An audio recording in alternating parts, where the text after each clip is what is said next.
Whoa, hey, are you ready for this episode of Steven's Garage 216? I am. Let's get to it.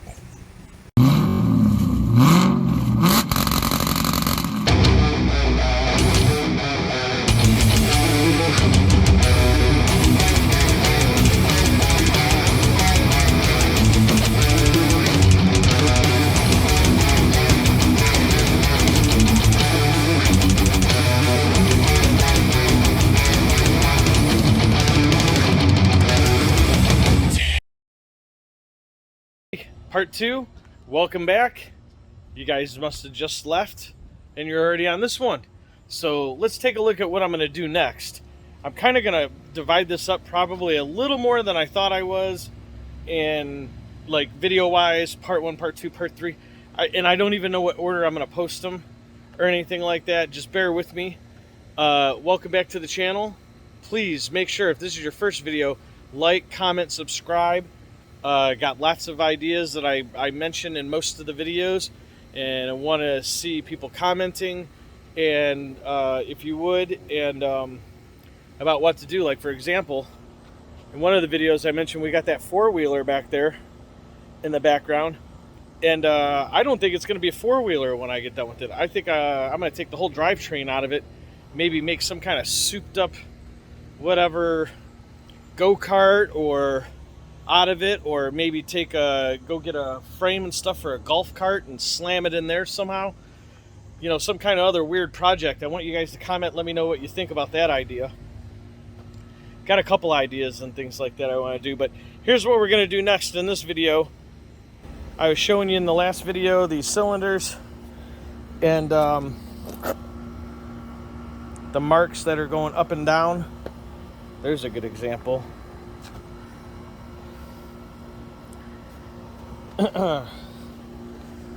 Kind of ruined my crosshatch on there, all brand new. So what we're going to do is we're going to use a honing tool, and I'm going to show you what that is and how it works and all that right now. And we're going to kind of just run through the cylinders real quick. Just a very quick, easy cleanup. I'm not trying to do anything special or spectacular with it. We're just going to do a very quick cleanup with it, and this is how I do it.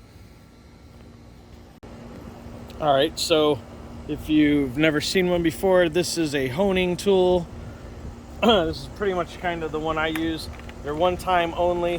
I need to stop being so cheap and get a nice one. I want a nice one. I actually want a nice one where these aren't riveted on. You can just, that way you only buy this one time and you just, you know, swap these out when you need them. But basically what this does, and what we're going to do is we stick it on the end of a drill like so.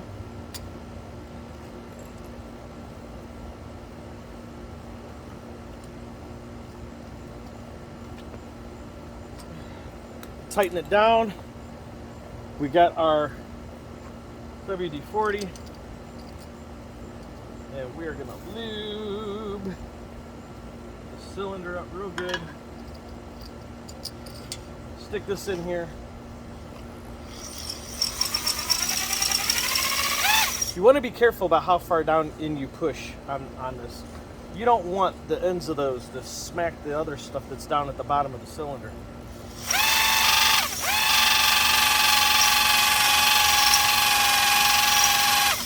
And that's it. That's what I mean just by cleaning it up. I'm not going to do a whole bunch. Not trying to bore it out, although I don't think one of those can do that.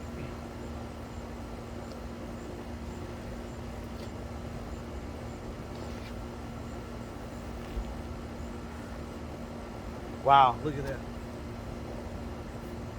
And let's take a look inside. Look how much nicer. See that? All cleaned up. No more up and down lines, and the crosshatch looks good again. Now we're gonna do that to all 8 of them, and I'm gonna blast that out real quick and I'll be right back. In.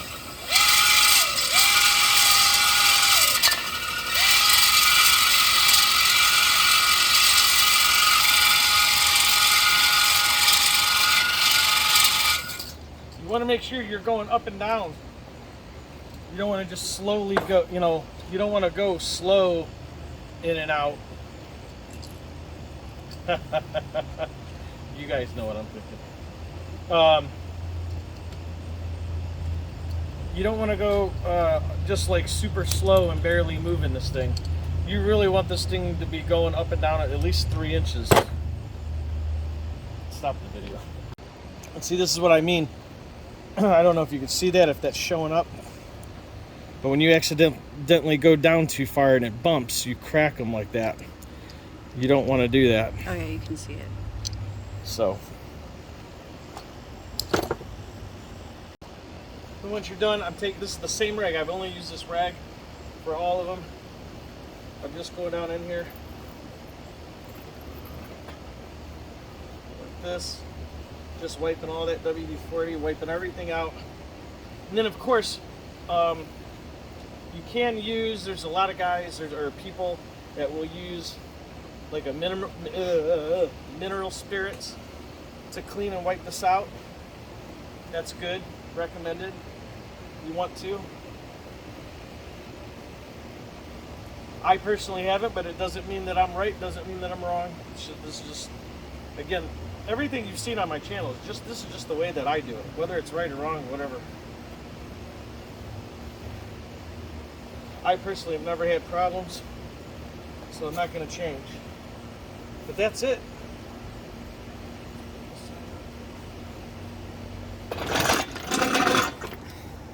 See down in there? I showed you this side already. This is the driver's side. They're all cleaned up. No more up and down lines. Same thing over here. Everything's all cleaned up. So, all right, so now what I'm gonna do is, I don't know. All right, so now what we're gonna do is get this baby flipped back over like so. And we're gonna start getting our, the main bearings in, set the crank back in place, get the caps back on, those bearings, all that stuff. We're gonna get the crank back in. We've got to get this assembly in. I told you, look what it's like living in Cleveland. Look at this. All right, I want you to see, we got the rear bearing in here. I need to use this rag real quick, wipe this out. All right. We got this bearing in. And then again, it's just like the rods. The little notch right here on the bearing, plus the one that has these grooves, goes on the crank. See the hole? See the hole? See the groove? See the groove? You're gonna line it all up. And look how the hole, see how that lined up?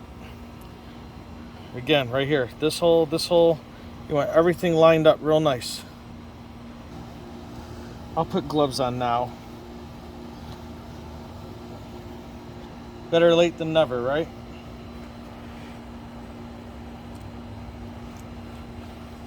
Also, real quick,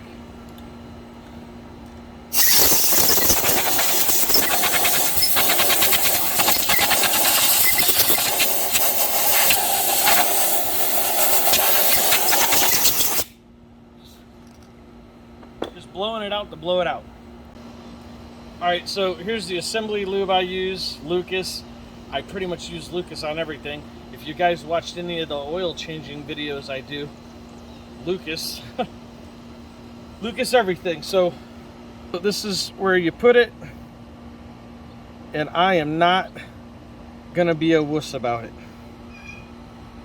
Look at that.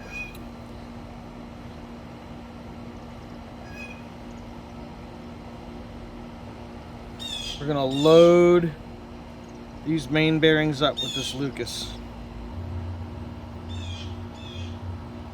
And the same thing when I put the cam in. I'm like, every moving metal on metal part, I'm gonna lube the hell out of it with this stuff. All right, we're gonna set the crank down in and then get the caps on. I'll be right back.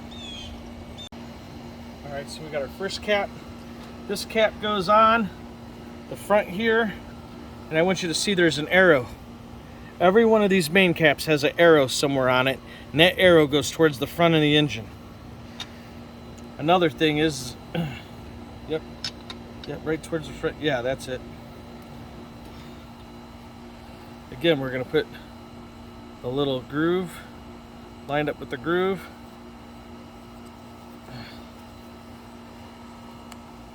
Get it set down in there. You can see we got them right level with each other. We know that that one goes there. Get our assembly lube. Same thing.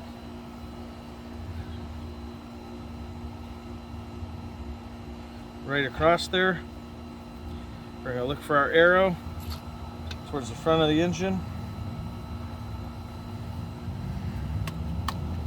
Get our main cap in. Here's our 2 bolts for it.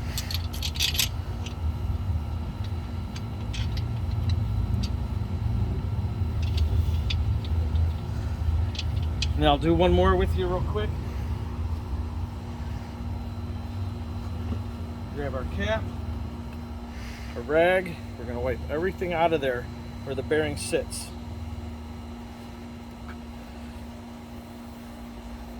Same thing one more time. Look, I got gloves on. We're going to take our groove, line it up. Somebody's having a party. Yes, I am, Dale.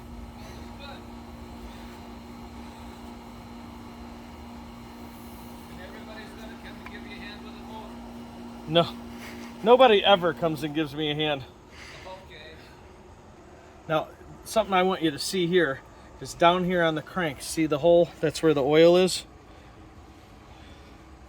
I'm going to fill that in a little bit. Go crazy with the lube right there.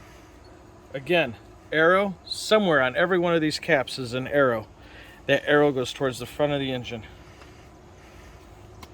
There we go. I'm going to get the rest of these on, and then I'm going to show you how to start getting pistons in. All right, so we're looking in the book here.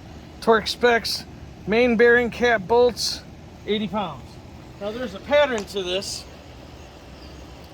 You can't just go bang, bang, bang, bang, bang all the way to the back or front. Almost everything, well actually probably everything on an engine is work your way from the middle out. And that's what we're going to do right here. I've already got this set to 80.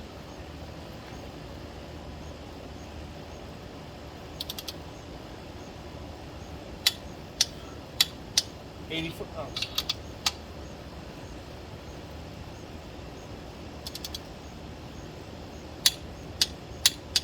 Foot-pounds.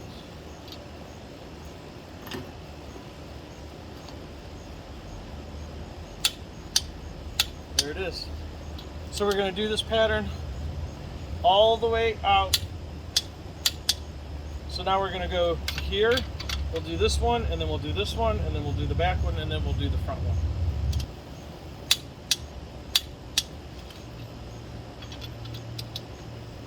All right, so now we're on the connecting rods. I think I skipped a step here, but we're on the connecting rods, 45 foot-pounds.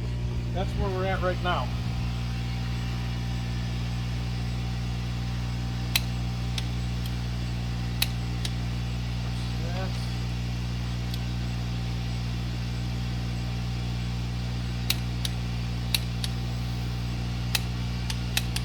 So I'm gonna run through, do all these, 45. And then we'll have the whole bottom end assembly back together. We gotta put the oil filter, oil cooler piece back on. Then we got a windage tray to put on the oil pan. We'll be right back. Well, you know how it goes.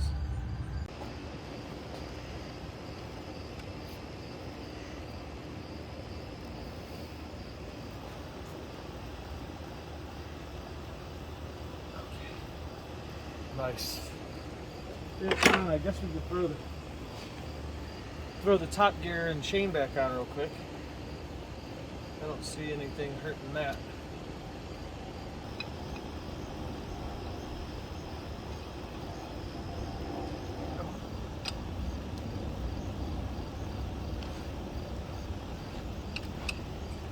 All right, so got the cam sprocket back on. This is 218 foot inch pounds. It's inch pounds. Why did I say foot?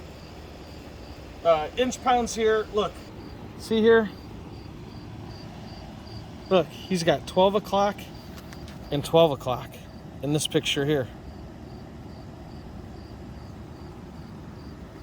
With the number 1 piston at top dead center on the compression stroke and the timing marks on the cam and crate shaft sprockets in the 12 o'clock positions, a straight line should pass through. It's like what I noticed in the picture is it's saying that, but look, that's a first gen block. See how there's only one hole there and then a bolt hole on top and bottom for the water pump? Yeah. That's first gen. This picture here, first gen. This is me right here. See the two big holes for the water pump there? Oh, yeah. And then there's 3 bolt holes. Well, look. 2, and then 3 holes. That's for the water pump. Mm. Okay, and then when you look at this picture, now they're talking about something else, but they have it dot to dot in this picture, and it leaves the little thing on the side there, on this side, okay? But if you put this dot here at 12 o'clock, it puts this on this side of the engine. So we're dot to dot. We're gonna see what happens with that. I'm gonna put the cover on. I would like to clean this up a little bit better. But I'm gonna do a couple more things, but that's gonna end this video here. Part 2, part 3, whatever part it is. Like I said, you'll figure it out. Titles, all that stuff. Thanks for watching. I hope you like what you saw in this video. I again showed you measurement. Well, in the last one, I forgot which one. I showed you proper measurement inside the rods, the inside diameter of the rods, the outside diameter of the crank, how to do the math. If you remember that, we got that written down on the table here, a couple places. You know, and then I showed you again using plastic gauge, and it still comes out the same, like within 0.5%. It's all 8 of them came out exactly the same. So we're still in good shape there. Pretty sure we're safe to put this on next.